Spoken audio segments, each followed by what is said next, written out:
Hey DVC fan, Paul and Amy here, and we are coming to you from Disney's Magic Kingdom, where we are here on the opening day of McKim's Mile House, the new DVC Member Lounge.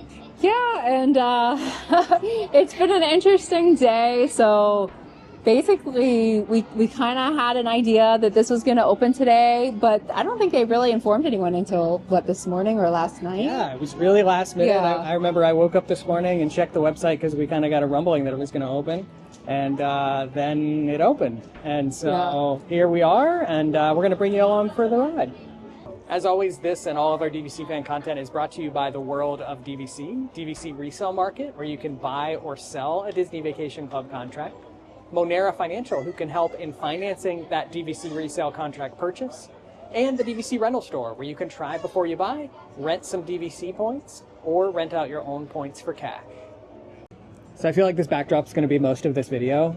We are on right behind the sign that says the best kept secret in Frontierland, which is actually a play on Disney Vacation Club, because Disney Vacation Club is considered the best kept Disney secret. It is. Okay. So it's a little play on that. But give you a little background of our experience here coming to opening day of McKim's Mile House. So we got here at around 3 in the afternoon, which we forgot. There's a 3 o'clock parade here at Magic Kingdom. And so we were kind of wandering through the parade crowd, got here to the member lounge, and they said that they were fully booked for the day. Wow. So at that point in time, they told us that they had around 500 guests on their waiting list. Yeah, they said 600. Oh, okay. Yeah. And what we were, I think, a little bit surprised about was the fact that we do have Member Magic Beyond. Mm-hmm. And they made the mistake of saying that about 200 guests were Member Magic Beyond members. But for today,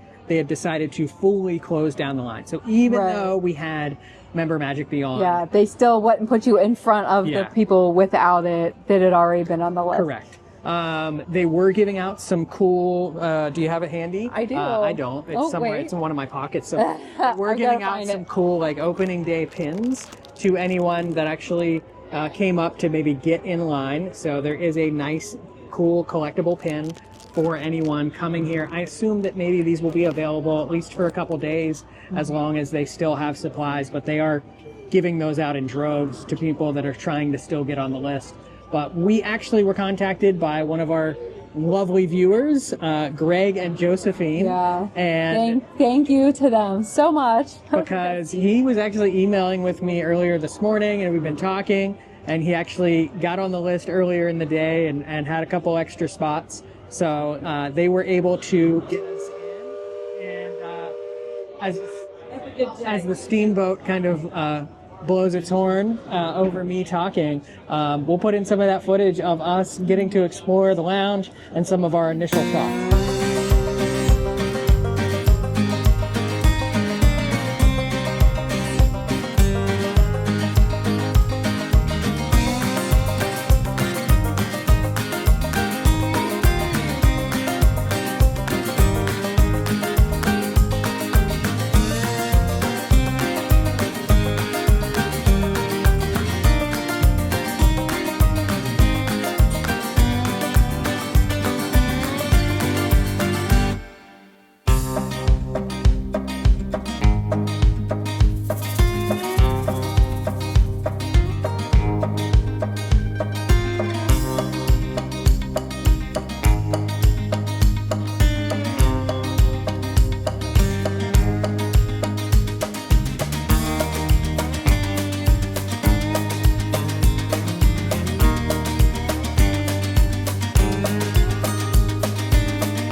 I really thought this was going to be a real fireplace.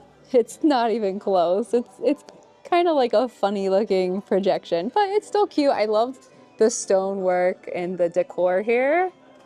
And the music playing is very, very Frontierland. I'm going to come over here and see what snacks there are. All right, so over here in the snacks, it's a little bit dark, but we have oats and honey bars, sour cream and onion chips, and actually the one I'm really excited about, apple chips. I love these things, and they're actually definitely healthier than most snacks, so that's really cool addition. We've got some Keurig, coffee, things like that. You can also make tea, I'm guessing. They've got some K-cups over here. Yep, there's a tea K-cup, different coffees, decaf and regular, and then of course we've got the Coke Freestyle machines. Tell me if you love Coke Freestyle machines.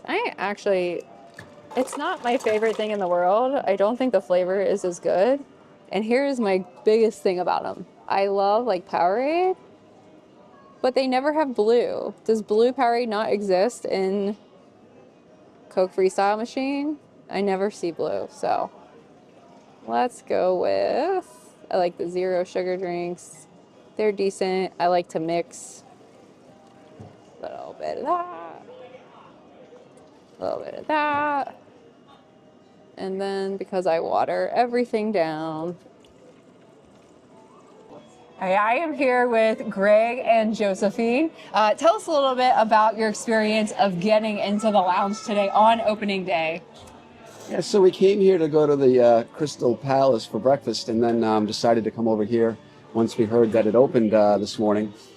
And when we finally got to the front, it was 1:18. After we waited on about a half an hour line to talk to somebody, so our reservation slot started at 1:18, and they said that we would be able to come back in about 2 hours. So we finally got in 3 hours and 20 minutes later, approximately. So the lounge is obviously very popular, and we can see why. It's beautiful inside of here, and it's a really great new member benefit, I think, to DVC. Yeah, so did you check out any of the snacks? What else do you think about the lounge? I know you said it was beautiful. What about the other amenities? Yeah, so we saw the snacks. We had some of those apple chips, and we had a nice ginger ale over there from the drink machine, and it's kind of very similar to the drinks you can get over at Epcot, and it's really a beautiful new addition to the entire DVC plan. Yeah. Okay, so tell us a little bit about you guys. Where do you own your DVC?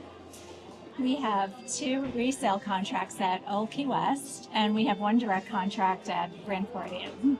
All right, so they're coming for Old Key Jeff. They're going to take over the management over there because I think he sold his contract. He did? Oh, okay. Well, thank you guys so much for joining us today.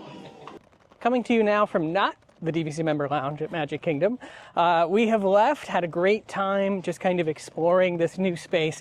I will say, before we get to like our overall thoughts on the space, it's much needed. Anything more for DVC in terms of member spaces, member opportunities, those are great additions to Disney Vacation Club. So I can't knock them on that whatsoever. The theming is also absolutely amazing here. So the story of this, it's called McKim's Mile House.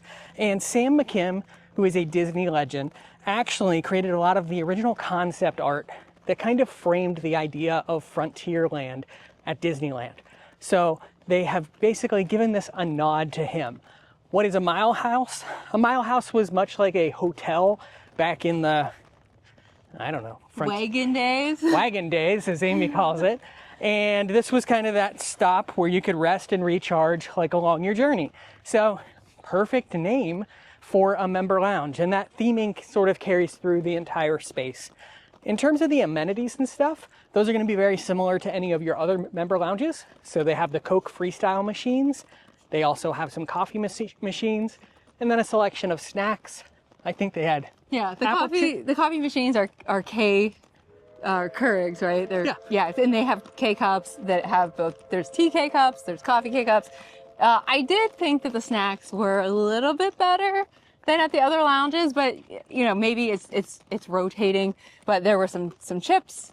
There was granola bars, I think. Yeah. It's actually the kind that you like. Like granola bars. And then my favorite thing was that there was actually I guess I would call it a healthier snack. There were apple chips, which I was really excited about because those are actually kind of expensive. So I had the apple chips. So it was nice to see a little difference there. But other than that, free snacks are always a good thing. If we seem out of breath, it's because it's a little bit hotter than we anticipated. Hot. And we are on the walking path here to the Grand Floridian and Polynesian. And we are headed all the way to the Polynesian, where we are having dinner tonight at Wailubu. It's more, and you can see it in the squint. It's more the raining sun down on our eyes. that is, just beaming us right now. For the member lounge, the one big thing that I would say about it is small. Yeah. So this is an extremely small space. It's a very dark space with a lot of outside light getting in, which makes it seem even darker. And so you've got that going on. I think capacity has to be probably 50 or less total, mostly being dictated by the size of the space for fire code reasons. So Because of that, it's going to be very hard to get in, probably most of the time. yeah, it's always going to have a wait of some sort. And I think my question is what they're going to do kind of in how they treat that wait time. We are member Magic Beyond members. We bought that benefit. It cost $100. That benefit comes with, access to the lounge. Now I'm giving it to them. It's opening day. They want to make sure that a lot of people get to experience it. But if you've paid for that benefit and you get told the wait list is full, or you don't actually jump higher on that list, Yeah. I could see some people not getting. Right, I Being could too see heavy. that upsetting people. But yeah, we'll get over it, but I would be upset, especially if that was your only chance to see it, because we came at 3. It was open for 3 more hours, and just to say no, you cannot get on this list at all. I'm sorry, it's closed.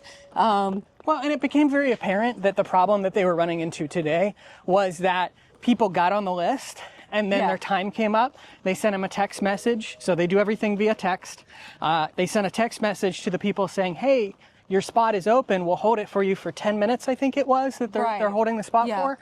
There were a lot of empty And, spots. yeah, it was actually very empty when we walked in, and all those people waiting or got turned away. I kind of felt bad because of all the empty Yeah. spaces. And I assume that they're sending text messages to people and they don't respond, so I would say this, if you get that initial text message, they were saying that you can reply to that text message if you are waiting in line for a ride.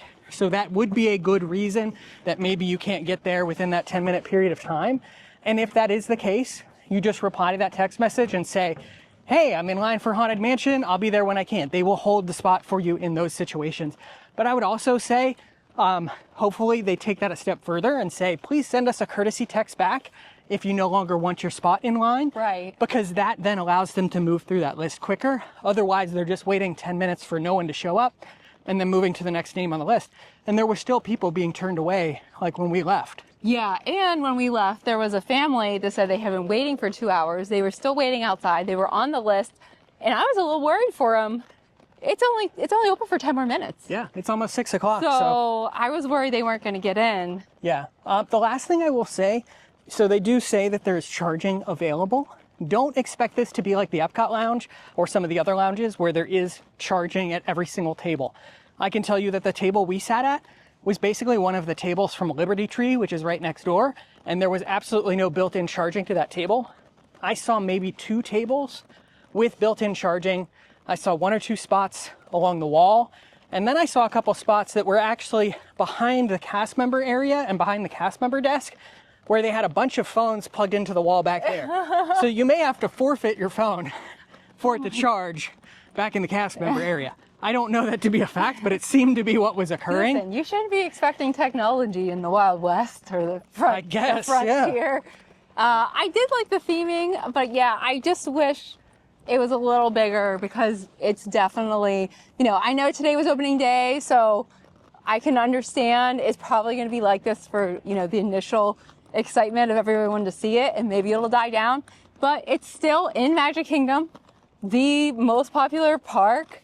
and it's still small, and members are going to want to go and use their membership benefit, and they're going to want to stop in there. So yeah, especially as Magic Kingdom begins its expansion effort, as they begin to convert that area, bring in cars, have the gateway that takes you onto Villains Land eventually, all of that kind of stuff. It's really going to transform that area and make it even busier.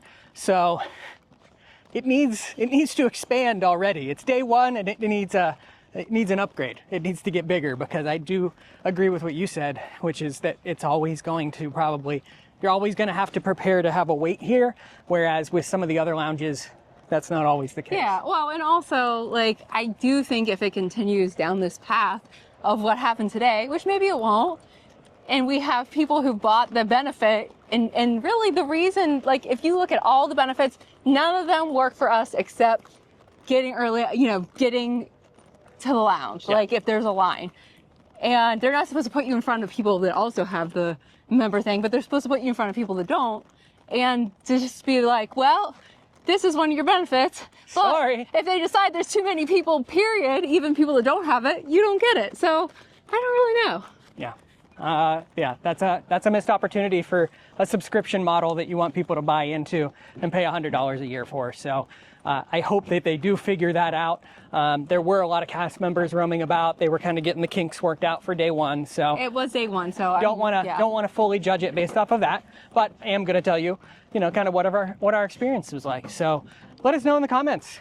How was your experience if you've been to McKim's Mile House by the time you see this video, or if you make it over there in the future. We will definitely be sure to report back the next time we are at Magic Kingdom and let you know kind of did our experience improve in terms of being able to get in there.